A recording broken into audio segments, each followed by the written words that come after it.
in certain parts of the Buddhist scriptures, the word rebirth will occur often. But you must bear in mind that what you're reading is a translation. There's no word in the Pali language that means rebirth.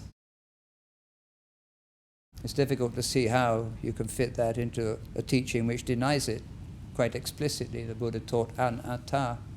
What is here is not me. It's explicit. You cannot get away from that statement.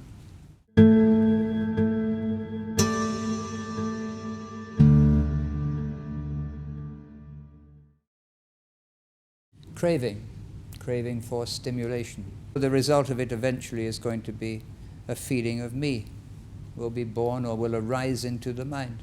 Now all that's really happening there, say the Buddhists, is the mind is responding to an experience, something being seen. There is no me involved in that.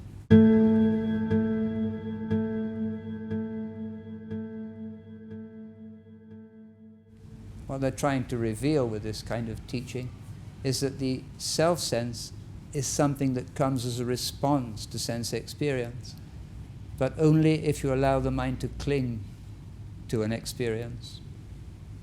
And why is it that when the mind clings, why does that cause the feeling of me to appear? Because the mind then creates the feeling of me after the feeling of mind.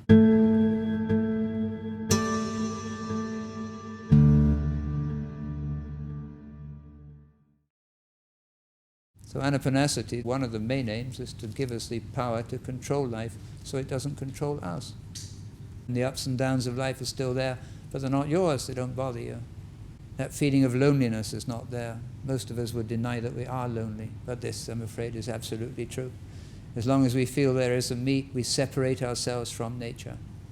You think of nature as Mother Nature, and if you ever experience that feeling of absorbing back into nature, and the wonderful feeling of belonging that comes with that, then there's no loneliness for such people.